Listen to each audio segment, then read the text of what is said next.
You advise we commit a daily practice of 7 steps. What are the 7 steps to financial abundance? First of all, I should probably let you know why I named the book The Path to Wealth. First of all, it's a catchy name, of course, but wealth for me is defined as being whole and complete, lacking nothing in all areas of your life. It's not just your finances, but your relationships, your use of skills and talents in remarkable and fulfilling and satisfying ways, your recreation, your relationships with your coworkers, with your family, with your community, your world, and also your spiritual connection, whatever that may or may not be. Having some sort of connection to that intelligence that's available to guide you is part of being whole and complete. So I have 7 steps that I outline in the book, and probably the most important thing is that you're going to create a partnership with this source of intuition, with this divine intelligence, which is beyond your rational mind. It's available to each and every one of us. It's not limited to just a few. All of us have experienced intuition. Often, though, we notice it after the fact. You know, we'll see something happen that's good and say, oh, my gut was trying to tell me to do something, and had I done that, I would have achieved this. Or my gut was trying to tell me not to do something, and if I would have listened, I would have avoided this mistake. So many of us know that idea of intuition. And what this practice does is help you to identify, to recognize intuition showing up so that it can be helpful to you. So you want to recognize it and take action on it before you actually miss out on something or experience something that you don't want. So partnering with this source of intuition is probably the key in this 7-step process. You're going to have your job to do, and your partner will have its job to do. Your job is to figure out what it is that you want and describe it as though it's already completed with gratitude. Your partner's job is to create the path for you to get there and give you 1 step to take at a time on that path to get there. You can either take the step or ask for another lead, ask for another sign, ask for another message. And those kinds of intuitive messages are going to come as feelings in your body, gut instincts, or a thought that flies into your head out of the blue that, you know, you don't know why, you weren't thinking about that before, it just flew into your head. I've had countless numbers of experiences where a thought about an old customer comes into my head, and then I track them down and find them, only to find that they have a new piece of business for me. And they were trying to find me just exactly the same time I was trying to find them. Does that require you to silence yourself? I mean, we have so much going on in our heads. To even begin our 7 steps, must we sit quietly in a space by ourselves? You'll have to have a morning meeting with your partner, much the same as you would have a meeting with your boss, or with, if you're a CEO, with your chair of your board. But you're going to have a morning meeting every single morning that lasts about 25 to 30 minutes. And that's where the first 4 steps happen. The first thing that you'll do is read something uplifting that puts you into a receptive mood. I find that short stories about ordinary people having extraordinary experiences are great for this step, because you're starting to believe, you're developing a new belief, which is, if they could do it, I could do it. If they can have this kind of success, I can have this kind of success. And as we revisit those kinds of stories on a daily basis, we recognize that it's true. We can experience the same things that they have. The second step is to write out a gratitude letter to your CSO. That's what I call my source of intuition, but you can call it anything you want. God, Spirit, Divine Intelligence, Fred, source of intuition, friend, whatever you want to call it, you can call it. But you'll have a meeting with that intelligence, with yourself, that inner wisdom, every single day, and you're going to write out a gratitude letter describing what you're grateful for that you have and what you want, but describe it as though you've already achieved it with gratitude. For instance, a lot of times I'm invited to come and speak around resolution time, right? The beginning of the year. People have resolutions. They've reviewed their previous year and they're ready to get started on a new year. And undoubtedly, there's someone in the audience whose goal is, I want to lose 10 pounds. You've heard that one before. Yes, I've said it myself. Okay, I want to, well, think about that goal for a second. If the goal is to be wanting to lose 10 pounds, the goal is to be wanting to lose. Haven't you already achieved it? Aren't you already wanting to lose? Why do you need intuition and your subconscious to help you with that goal? So a better way to describe it, to enable your intuition and subconscious to show up and help you, is to describe it as though it's already done. You might say, I'm so grateful that I'm physically fit and trim and toned, energetic, and a healthy, pain-free body that's easily able to move through life with increased vitality and energy. I love my body. See the difference? Yeah. Now you might get some intuitive thoughts that say, go somewhere, and at that location you meet an old friend who has this really fun exercise program that she's just started, and she invites you along. But regardless, you'll be guided and directed somehow through messages from other people, through gut instincts, through thoughts to go somewhere or contact someone. And if you get one that you don't understand, you simply ask for another lead. So you write out your letter, and that takes about 10 minutes. The third step is to read what you wrote, to speak it out loud with emotion. Now, you've just written gratitude statements, so you should be wearing a big smile as you're reading this out loud. And any school teacher will tell you that when you actually speak something out loud, when you read something that you wrote out loud, you're anchoring the meaning more fully within you. It's also a very nice self-check to make sure you're using the right words.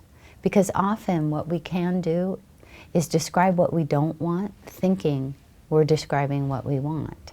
When I was 19, I had a business with my sister, and we had this salesperson who was quite difficult. She was very good. I mean, she closed a lot of sales and she made a lot of money, but she was difficult in that she would often jump in on sales that other salespeople were doing to complete them, and that would make the other salespeople very upset. So I got complaint after complaint after complaint about her. Well, so my goal at one period before I understood this process was, please don't let this salesperson be a problem tonight. And guess what I got? A problem. I got more of the problem.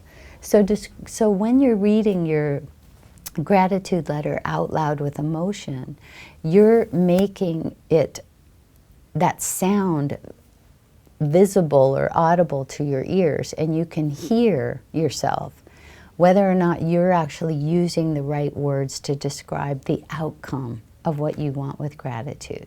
And the next day you can change it if you've described it. It's not the same letter every day, though. You're writing about your goals every day. So your goals should be in the area of finances, in the area of your relationships, your health, your use of skills and talents in fun and satisfying ways, your spiritual connection, and I like throwing recreation in there as well, because we need to recharge.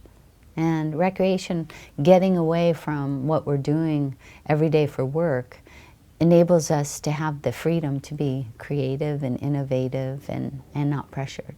So recreation as well.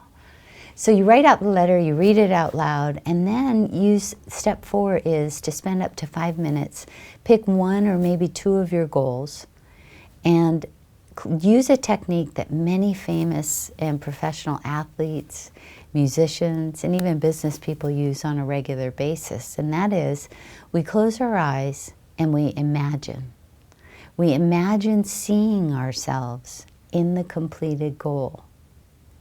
As we start to make that picture really vivid, we're going to be in a better position to describe it in our letter the next day. But it's also making it more real to us. As we start to see the image of us being in that healthy body, with that big bank account, in a workplace environment where that you feel appreciated and where you value everybody that you're working with. When you see yourself in the completed goal with gratitude, it makes you more magnetic to achieving that into your life. So those are the 4 steps that happen in the daily meeting, about 25 to 30 minutes long. And then you get up and you start going through about your day. And the step 5 is to expect and watch for leads. These are the intuitive and subconscious messages that you're going to get that will guide you and direct you towards what you want. Now, when you have positive expectations, what ends up happening because of that positive and grateful feeling is this front part of your brain lights up and dopamine's released into your brain. Some great brain research done at Cambridge University showed this. And what that has shown to prove is that we are able to focus and notice more possibilities much easier. Do you remember the last time you bought a car? Mm-hmm. Okay, didn't you start to notice that car driving around everywhere? Everywhere. Everywhere. You never noticed that car before. Then you started to notice it everywhere. Well, the lead up to you deciding on that particular model may have happened over a period of time. You got excited about having that car before you had it.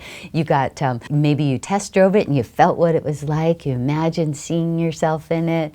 You had all the emotion behind owning that car.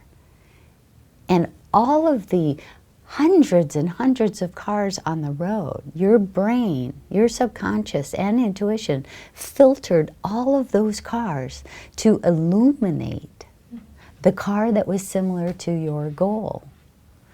Same thing happens with the rest of your goals as well. As you spend some time every single day and then you expect and watch for possibilities to show up, to guide you and direct you towards your goals, you'll receive them. When you receive a lead, when you get an intuitive message and you take a step, it's cause for celebration, and that's step 6. Celebrating and noting your demonstration are ways that you're confirming for yourself that your partnership is working. This is your proof. And this is the real fun part. You know, just keep a little notebook with you and make sure that you have a celebration partner to celebrate with you. I have a celebration partner in Louisiana, and I live in Seattle. And so what we do is we text the word celebrate to each other. And that means the reply will be what time later in the day is convenient to get on a phone call. So when we get on a call, we get to celebrate and say what happened. So I might have an intuitive message to contact my sister, and I'm writing about all of my goals every day, and this thought flies into my head to contact my sister. So I stopped by her office, and she was really happy because she had a computer problem that I could fix for free. So while I was there, she noticed this little tiny dot on the outside of my right leg and asked me what it was. And I was raised in Hawaii, so I have lots of freckles. And I told her it was a freckle, and she said she didn't feel that it was a freckle. Asked me to see her dermatologist. Well, I was just about to dismiss her fear, and my gut hurt. So I knew, having done this practice for a while, that I needed to do as she said, and I made the appointment to see the dermatologist. Now, every time I got a lead and I took action, that was cause for celebration. That recognition of proof is fueling my ability to see even more possibilities. Because I'm starting to trust it, I'm going to see more possibilities, more messages, more guidance along my path to achieve my goals. So I went to a dermatologist, and the dermatologist said it was nothing to worry about, it was too small, and told me I could go home. And just as I was about to go ahead and take his advice and get dressed and leave, my gut hurt again. So I told him he had to cut it off. I came back a week later to a diagnosis of cancer. malignant melanoma Clark's level 3. What I had been writing about every day in my morning meeting was my goal that I was perfectly healthy. Every cell in my body was perfectly healthy and operating in the same perfection with which it was designed. Each lead gave me one step to take along the path to achieve my goal for good health, because they were able to catch it in time and I haven't had another occurrence. So each time I got a lead and took a step, I celebrated and wrote it down. And the reason we write it down not only is for proof, but there are some days when we're just not feeling as highly energetic, on top of our game as other days. You know, sometimes there are just some days that are, you know, downers, I guess, is a good term for that. And being able to look at proof of your partnership working ends up motivating you to believe that, you know what, this too shall pass. Tomorrow's going to be a new day. Everything's going to continue to work for my good. I'm going to be guided and directed to do what is mine to do, and all will be well. Amazing. And what's 7? 7 is it happens at the very end of the day. And that's when you give forth anything that's taking up room within you that's not serving you, so that you have room to receive what you want.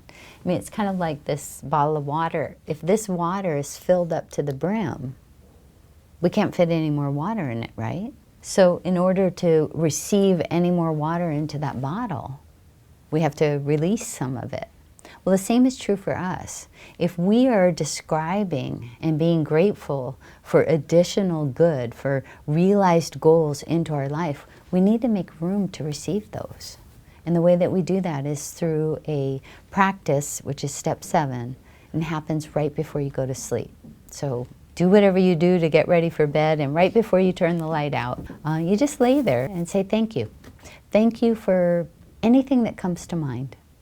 Since I live in Seattle and it rains all the time, I'm always grateful for parking spaces up front. So I don't have to get wet.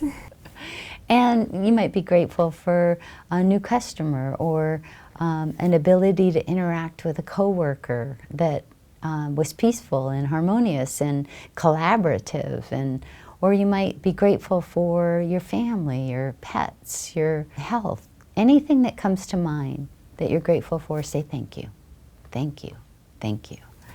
The second part of step 7 is to recite a giving forth prayer.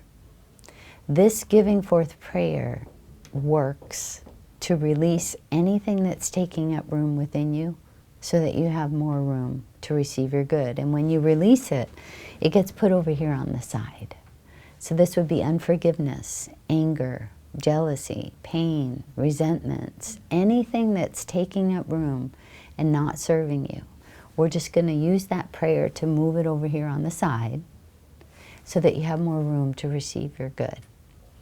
Now, it may mean that some of that stuff bubbles up and needs more attention, and there are lots of great techniques to, you know, work through forgiveness work. But for this practice, I really, really love people, and I really want them to achieve the life that they desire. And you need to remove the stuff that's not serving you in order to receive the life you desire.